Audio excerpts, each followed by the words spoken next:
दोस्तों नमस्कार। आशा है कि आप अच्छे होंगे, आपका दिन खुशी से गुजरे। इसी के साथ हम इस वीडियो को शुरू करते हैं। दोस्तों आपने देखा होगा कि कई हूती विद्रोही हैं जो कि जहाज़ों पर अटैक कर रहे हैं, कहीं बोको हराम, कहीं सोमालिया, कहीं इथोपिया, कहीं ईसाइयों की हत्या, कहीं हिंदुओं की हत्या, कहीं यहूदियों की हत्या। आखिर ये सब चल क्या रहा है? पाकिस्तान में घोटकी का मिट्ठू मियाँ हिंदू लड़कियों का अपहरण करा रहा है, सिख लड़कियों का अपहरण करा रहा है और उनको जबरन मुसलमान बना रहा है, ईसाई लड़कियों का अपहरण करा रहा है। आखिर ये सब चल क्या रहा है? बामियान की मूर्ति को तोड़ दिया गया। जो बुद्धा की दो मूर्ति थी, दो स्ट्रक्चर थे वहाँ, एक बड़ी मूर्ति थी, एक छोटी मूर्ति थी। बहुत सारे लोगों को ये मालूम नहीं होगा कि बामियान में एक नहीं दो मूर्तियाँ थीं, एक बड़ी और एक छोटी। लेकिन ना कोई बुद्धिस्ट बोल रहा है, ना कोई चंद्रशेखर रावण बोल रहा है। ये जो नवबोध हैं, वैसे तो भगवान बुद्ध जो है भगवा कपड़े पहनते थे, पर ये नीले कपड़े वाले बुद्ध, इनकी अलग ही कुछ फिजा है। क्योंकि ये लोग विचारधारा का विरोध करते हैं, ना कि उन व्यक्तियों का विरोध करते हैं जिन्होंने ऊंच नीच और छुआछूत चलाया। इस सनातन वैदिक धर्म में जातिवाद और छुआछूत की तो कोई व्यवस्था ही नहीं है। बताइए कहाँ व्यवस्था है? तो दोस्तों आज हम मूल विषय पर आते हैं कि ये जो इस्लाम के हूती विद्रोही हैं, कहीं हमास है और एक एच और है, हिजबुल्ला है जो लेबनान में है, हमास है जो फ़िलिस्तीन में है। तो फ़िलिस्तीनियों की कोई ज़मीन ही नहीं थी। ये सारी ज़मीन तो गैर मुस्लिमों की ज़मीन थी। यहाँ पर मुसलमान रहते ही नहीं थे।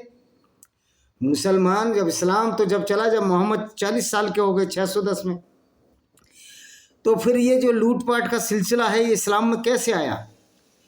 ये इस्लाम में उसी आयत से आया जिसमें कहा गया है कि आप युद्ध में गैर मुस्लिमों का माल लूट लो। उसमें औरतें, घोड़े, हाथी सब शामिल होते थे और 20% हिस्सा उसमें रसूल का होता था, जिसमें औरतें भी होती थी।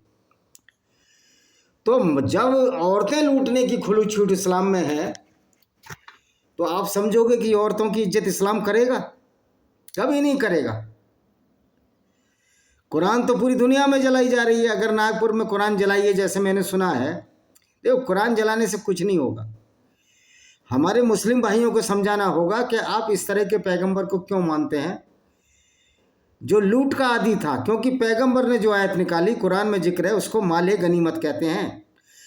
गनीमत मतलब अल्लाह की गनीमत। और मैं कहना चाहूँगा ये अल्लाह की गनीमत नहीं, अल्लाह की लूट है। क्योंकि अल्लाह ने एक ऐसा गिरोह तैयार किया है जो एक लुटेरों का गिरोह था।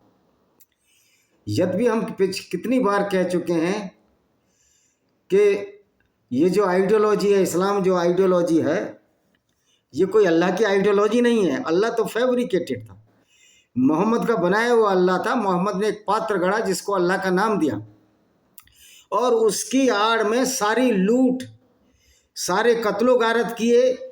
और एक फरिश्ते को इन्होंने, यहूदी फरिश्ता था जो गैब्रियल था, जो बड़ा अच्छा फरिश्ता था, और यहाँ उस फरिश्ते को इन्होंने शैतान बना दिया। क्योंकि वो फरिश्ता ही ऐसी आयतें लाता था जो दूसरों के माल को लूटने की छूट देती थी, और उसमें 20% हिस्सा मोहम्मद का होता था। ये तो सूरह अल बकरा में चैप्टर में है, 20वां हिस्सा। आप पढ़ लीजिए, अल निसा पढ़ लीजिए, सब जगह आपको मिल जाएगा। और उसमें साफ साफ कहा गया था जो औरतें लूटते हो, अगर वो गैर मुस्लिम औरतें हैं तो वो हलाल है, उनको लूटो। तो ये हूतियों का बस नहीं चल रहा। जो हूती लूट रहे हैं जहाज़ों को, अमेरिका के जहाज़ों को, जब अदन की खाड़ी के पास बहुत सकरा सा मार्ग है जहाँ अफ्रीका और एशिया कॉन्टिनेंट लगभग मिल जाते हैं, 40-50 किलोमीटर चौड़ा होगा, वहीं यमन लगता है। यमन के सामने अफ्रीका का देश है, उधर सोमालिया, इथोपिया। तो ये जो इस्लामिक लुटेरे हैं ये उसी मोहम्मद की सुन्नत, मोहम्मद के रास्ते पर चल रहे हैं, जिस तरह मोहम्मद ने पूरी दुनिया में लूट मचाई थी। क्योंकि इस्लाम में ये फ़र्ज है कि पैगंबर के नाम पर चलना सुन्नत है। तो हूतियों को कोई लूटना बुरा थोड़ी लगता है। जो लोग कहते हैं अमेरिका तेल पर काबू करना चाहता है, भाई अमेरिका के पास तो इतना सरप्लस तेल है, वो तो लोगों को बेच रहा है। लेकिन अगर अमेरिका काबू भी करना चाहता है तो क्या हो गया? तुमने भी तो पूरी दुनिया को लूटा था, तुमने भी तो यहूदियों को लूटा था, तुमने भी तो हिंदुओं के मंदिर तोड़े थे, हिंदुओं की धन दौलत लूटी थी। तो फिर समय का चक्र है, ये तो कर्म फल है। आज काफिरों का हक है कि हम इस्लामिक स्ट्रक्चरों को गिराएं, क्योंकि वो लूट के माल पर है। जो लूट के माल का है, जो माल गनीमत है, उसको गिराने का हक काफिरों का है, क्योंकि वो इमारतें काफिरों की हैं। अगर बाबरी मस्जिद गिराई तो राम मंदिर था, हमने अपना मंदिर गिराया था, क्योंकि वहाँ नापाक लोगों ने, जिनकी आइडियोलॉजी लूटपाट की थी, जिनका पैगंबर लुटेरा था, औरतों को बाजार में बेचता था, औरतों की दलाली करता था, उन लोगों ने बनाई थी। तो बाबरी मस्जिद तो इसलिए गिराई गई थी कि उसको नापाक कर दिया था राम मंदिर को। और जितनी भी ये मस्जिदें बनी है सारी नापाक हैं, क्योंकि इनका अल्लाह ही कहता है कि पूरी दुनिया में हमको इस्लाम फैलाना है बाय हुक एंड क्रुक। अगर आप इस्लाम का अल्लाह हमको नापाक कहता है, हमको कहता है ना कुरान में आयत है गैर मुस्लिम सारे नापाक हैं, पोटी जितने गंदे हैं, नजस हैं, तो भाई नापाक तो तुम हो, यानी कि तुम हमें नापाक कहोगे। तुमसे बड़ा नापाक कौन है जो तुम ऐसे पैगंबर को मानते हो, जो खुद अपनी नापाक कार्यों से, अपवित्र कार्यों से पूरी मानवता को शर्मसार किया, काफिले लूटता रहा। तो हूती भी बेचारे वही काम कर रहे हैं, क्योंकि जब स्कूल ऑफ थॉट, जब तुम्हारी विचारधारा ही ऐसी है, माइंड सेट ही ऐसा, तो अच्छे काम नहीं कर सकते। एक सुअर अगर गंदगी में पड़ा है, आप उसको किसने अच्छे वातावरण में डालो, अगर शुरू से ही गंदा आदत है तो गंदगी में ही खुश रहता है। इसी तरह इस्लाम को मानने वाले लोग इसी बात में खुश हैं कि हम गैर मुस्लिमों को लूटेंगे, उनकी औरतों को लूटेंगे, पूरी दुनिया में इस्लाम फैलाएंगे। वैसे तो दिन में सपने देखना कोई बुरी बात नहीं है, पर सपने ऐसे देखो जो पूरे हो जाएं, क्योंकि हमने सिद्ध किया है कि तुम्हारा अल्लाह अज्ञानी है, अल्लाह नाम की कोई चीज़ नहीं है, अल्लाह झूठ है। सबसे बड़ा जो फ्रॉड है मोहम्मद ने जो किया, मुसलमानों को अल्लाह के नाम से किया, क्योंकि अल्लाह को तो आप दुनिया बनाने वाला बनाते हो कि अल्लाह ने तो पूरी दुनिया बनाई है। फिर अल्लाह को ये क्यों नहीं पता कि खाली धरती ही पूरी दुनिया नहीं है, और धरती गोल है, चपटी नहीं है, चादर की तरह बिछी नहीं है, पहाड़ ऊपर से नहीं गाड़े। तो अब आप समझ सकते हो किस तरह का झूठ प्रयोग है इस्लाम में अल्लाह के नाम से, और अल्लाह को, बेचारे अल्लाह की बेइज्जती हो रही है कि ये कैसा क्रिएटर है जो अपने दुनिया बनाने वाला है, लेकिन इसको ये पता ही नहीं दुनिया कैसी बनी है। तो जो हूती हैं, हमास हैं, फिलिस्तीनी हैं, ये तो भाई कहते हैं ना, इनको अब ताकत नहीं मिली है। आज ये फिर ताकत में आ जाएं और इस्लाम पर चलने लगे तो फिर ये पूरी दुनिया लूट का अड्डा बन जाएगी। ये अवैसी और अकबरुद्दीन ओवैसी और ये दूसरा अवैसी गौसुद्दीन ओवैसी, क्या समझते हो, क्या ये अच्छे आदमी हैं? ये बातें तो बड़ी बड़ी करते हैं, कॉन्स्टिट्यूशनल बात करते हैं, लेकिन मूर्खों दोनों भाइयों, तुम्हारा इस्लामी अनकॉन्स्टिट्यूशनल है, इस्लामी अनडेमोक्रेटिक है। क्या संविधान इस बात की छूट देता है कि कोई बड़ा आदमी पूरी दुनिया में लूट मचाए और 20% अपना हिस्सा रख ले, जिस तरह तुम्हारा रसूल रखता था? तो तुमको तो शर्म से डूब मरना चाहिए, तुमको थोड़ी लाज और शर्म आनी चाहिए। लेकिन खाल अब इतनी मोटी हो चुकी है कि इस्लाम को बचाने के लिए बेचारे झूठ भी बोल रहे हैं, मुंह भी छिपाते फिर रहे हैं शर्म से, मौलाना सामने ही नहीं आते।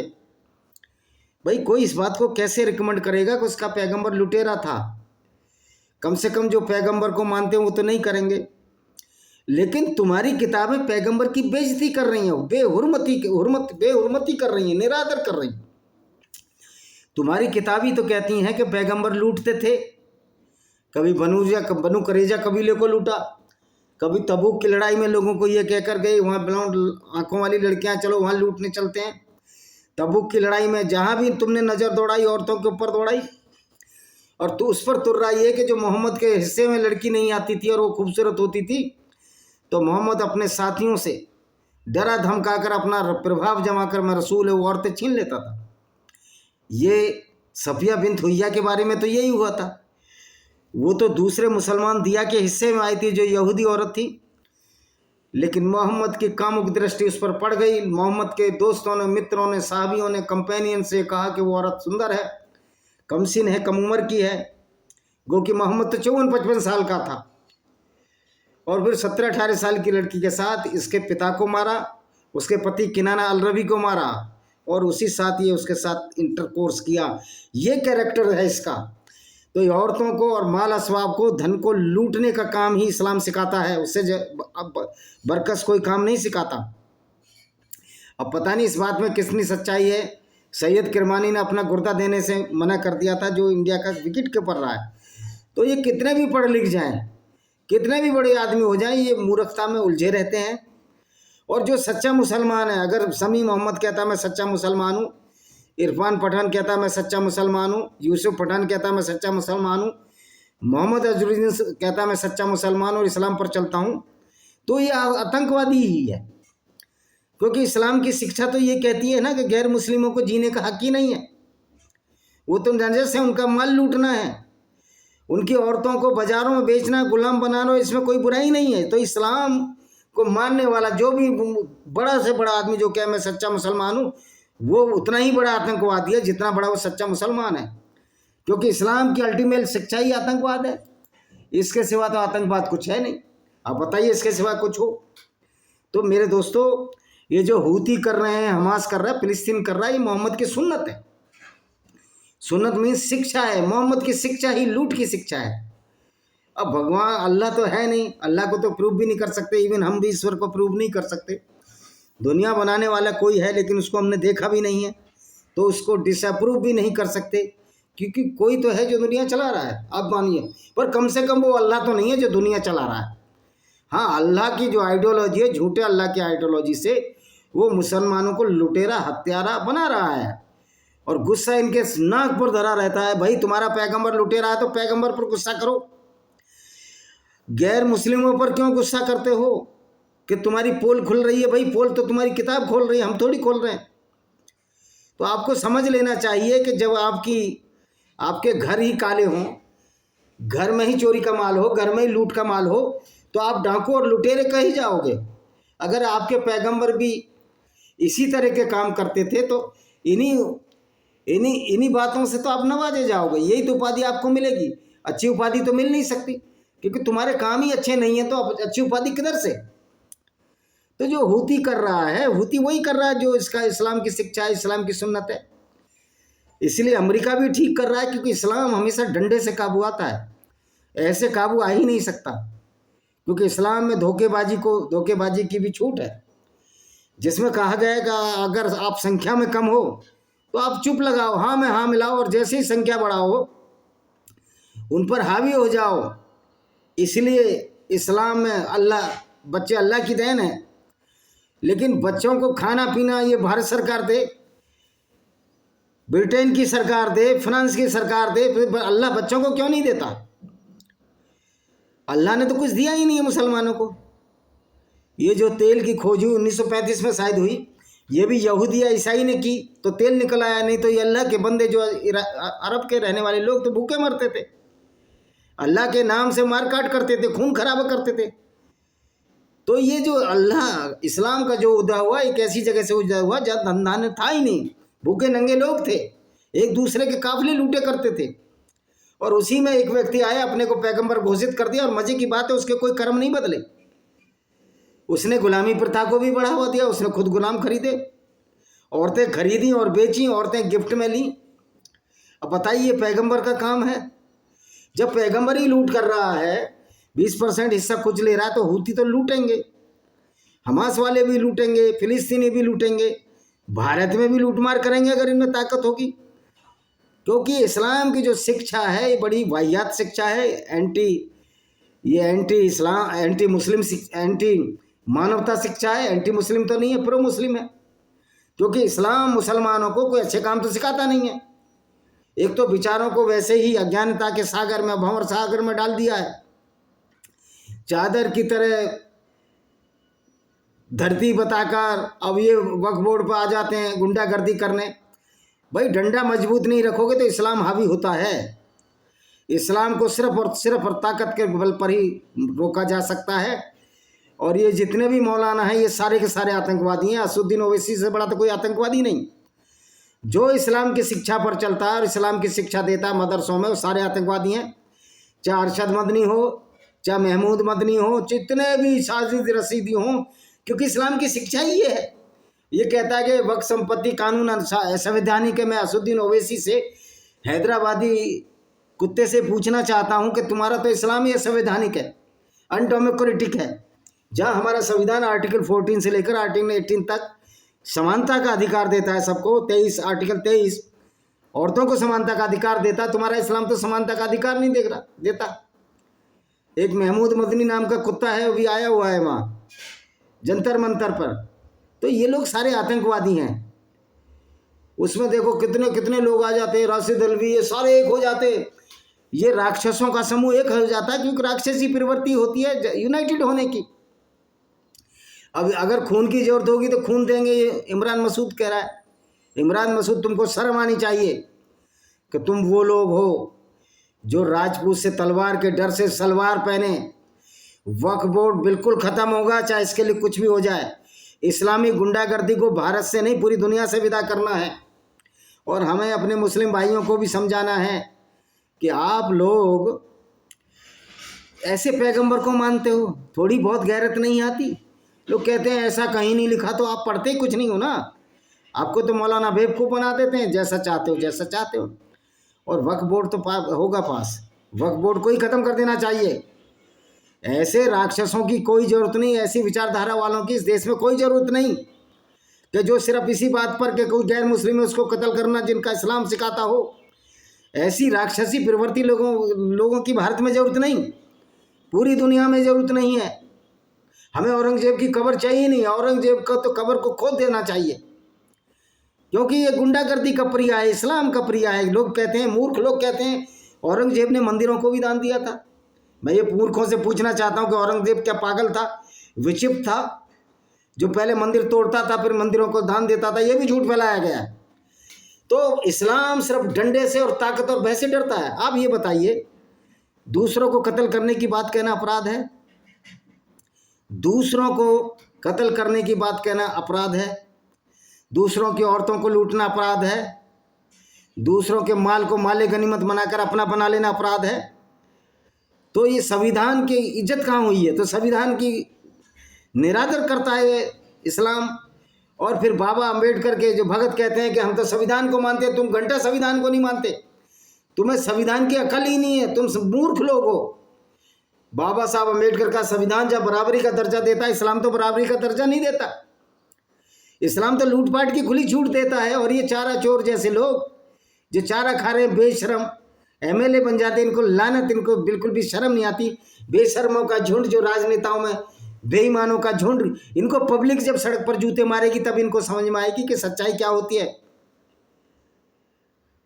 पब्लिक से बड़ा कोई नहीं है। बांग्लादेश में क्या कर दिया? तो मोदी जी, मैं कहता हूं, जो इस तरह की हरकतें करते हैं, इस तरह की बेवकूफ़ियां करते हैं, इनको जेल में डालो। और राहुल गांधी क्या तुम्हारे रिश्तेदार लगता है? उसको अब तक जेल में डालो, क्योंकि ये इसी विचारधारा को, जो लूटपाट की विचारधारा है, उसको ये प्रोपोगेट कर रहे हैं, जिसको इस्लाम कहते हैं। जो औरतों को लूटने की बात करता है, औरतों के बलात्कार की बात करता है, औरतों को बाजारों बेचने की बात करता है, तो ये हूती विद्रोही फिलिस्तीन और हमास और हिजबुल्लाह, इन पर इतना कठोर अटैक कर देना चाहिए। मैं तो कहता हूँ पूरी दुनिया के लोगों को, इन इस्लामिक संगठनों, इस्लामिक उग्रवादियों को ख़त्म कर देना चाहिए। अगर पाकिस्तान पर भी अटैक करना पड़े तो यूनाइटेड नेशन ऑर्गेनाइजेशन की सेना जाए और पाकिस्तान में जैद हामिद जैसे लोगों को मारें, हाफिज जईद जैसे लोगों को मारें, मिट्टू मियाँ को मारें, क्योंकि नहीं, इनका अल्लाह इनको बचाने नहीं आएगा। क्योंकि ये अल्लाह एक झूठ और फरेब है जो जाल मोहम्मद ने रचा। उन्होंने तो अपने फ़ायदे के लिए अपनी ज़िंदगी में मज़े ले लिए, औरतों को लूटा, धन लूटा, एक बागे फदक बनाया। वो बाग जो लूट का बाग था, बनु कुरैजा कबीले से लूटा। और फातिमा, जब इनकी बीवी, जब ये मर गया, ये पूरे कुकर्म करके जब ये आदमी मर गया, तो फातिमा को वो बाग नहीं मिला। उमर ने बोल दिया, उस्मान ने, जो खलीफा था, तुम्हारा कोई बाग नहीं है, सब लूट का माल है और सारा इस्लाम का माल है। यानी कि इस्लाम में देखो किस तरह लूट की छूट गई, तो कर्म सामने आया। इसलिए मोहम्मद के नवासे सब मारे गए, क्योंकि सब उसी आइडियोलॉजी से, उसी गुंडागर्दी से उपजे थे, जिसे इस्लाम कहते हैं। जब आप दूसरों के घरों को लूटोगे, दूसरों की औरतों को बेइज्जत करोगे, तो लोग बदला लेंगे, तो घरों में तो तुम्हारे भी आग लगेगी। असुद्दीन ओवैसी, मैं तुमसे पूछना चाहता हूँ, मूर्ख, क्या तुझे इस्लाम की थोड़ी बहुत समझ है? अगर समझ है तो आमने सामने बहस कर, हम साबित कर देंगे इस्लाम इस सिवाय, इसके गुंडागर्दी है, इसके सिवाय कुछ नहीं।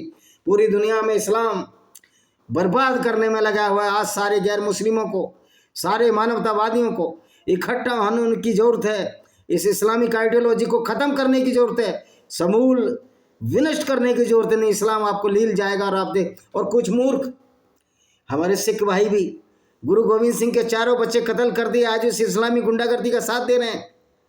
हिमाचल में जाकर तलवारें चला रहे हैं, तो तुम्हारा भी अंत होगा। मैं नहीं कह रहा सारे हैं, कुछ राक्षसी प्रवृत्ति के लोग जो गुरुओं को बदनाम कर रहे हैं।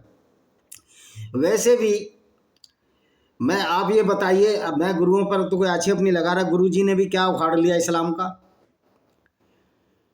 सारा सबसे ज़्यादा कन्वर्जन कहाँ हुआ? पंजाब में हुआ। आज जो पंजाब है पाकिस्तान का, वो 38 या 39% आबादी है पाकिस्तान की। 25 चौका 9 करोड़, 9.5 करोड़ लोग हैं। उसमें से कितने हिंदू और सिख हैं? 50 लाख भी नहीं होंगे। सिख तो 15,000 हैं, हिंदू तो फिर भी 80-90 लाख है। तो सारा पंजाब में भी कन्वर्जन हुआ। पंजाब दोनों की आबादी लगा दी 13 करोड़। 13 करोड़ में 9-10 करोड़ तो मुस्लिम है। तो तुमने क्या उखाड़ लिया? गुरु जी ने भी क्या उखाड़ लिया? मुगलों से मार खाई, बलिदान दिया। मैं उनको डिटेंड नहीं कर रहा, उनको नीचे नहीं डाल रहा, लेकिन एक बात की बात है, जो आंकड़े बताते हैं तो क्या उखाड़ लिया? उससे ज़्यादा तो राणा प्रताप और छत्रपति शिवाजी ने लड़ा। गुरु गोविंद सिंह ने जिस सीमित संख्या में भी लड़ा, तो वो तो हिंदू ही थे ना सारे। तो जो ये लोग कहते हैं नहीं हमारे गुरुजी ने क्या, तुम्हारे गुरुजी क्या आकाश से उतर के आए थे? वो भी हिंदुओं के ही बेटे थे। और ये तो बड़ा साइंस का सिद्धांत है कि ओवम और स्पर्म से ही होती है, तो गुरुजी कोई आकाश से उतर कर नहीं आए। और ये बात के गुरु नानक हवा में उड़ जाते थे, कितनी मूर्खतापूर्ण बात है। जब पढ़े लिखे इस तरह की बातें करते हैं तो मुझे शर्म आती है। तब आपको ये देखना होगा कि ये किस तरह की आइडियोलॉजी है कि जो दुनिया को बर्बाद करने में तुली हुई है। तो आपने देखा ये हूती, हाउजी, ये सारे लूट का माल है। हूती वही करते हैं जो पैगंबर मोहम्मद करता था, इसलिए काफिला लूटते हैं। और इनका बस चले हिंदुस्तान में भी लूट लें, लेकिन हिंदुस्तान में शासन चलता है ताकत का जब शासन चलता है, कानून का शासन चलता है, जो संविधान है बाबा साहब का दिया हुआ संविधान, इसी की वजह से हमारी जान माल की रक्षा हो रही है। मैं उन लोगों को जो दलित मीम और भीम का समीकरण लाते हैं, मैं उनसे पूछना चाहता हूँ, क्या तुम कुरान को कभी पढ़े हो? कुरान तो तुमको भी, चाहे तुम बौद्ध बन जाओ या दलित हो या कोई भी XYZ ब्राह्मण हो, XYZ कोई, हर गैर मुस्लिम तुम्हारी नज़र में नजर से फोटी जितना गंदा है इस्लाम की नज़र में। तो ये जो पॉलिटिकल जो गंदे अपवित्र गठजोड़ हो, इस्लाम की नज़र में वो हराम है। तो ये जितने भी मीम और भीम के समीकरण चल रहे हैं भारत में, मुस्लिम, माइनॉरिटी, दलित, ये समीकरण इस्लाम की दृष्टि में हराम है, क्योंकि इस्लाम किसी भी गैर मुस्लिम के साथ किसी तरह का कोई समझौता नहीं चाहता। और जो मुसलमान माइनॉरिटी का और मुस्लिम समीकरण असुद्दीन जैसे कर रहे हैं, ये सही मायने में इस्लाम की बेइज्जती कर रहे हैं, अपने पैगंबर की बेइज्जती कर रहे हैं। इसी के साथ मैं इस वीडियो को विराम देता हूँ। वंदे मातरम, जय हिंद, आपका दिन शुभ हो।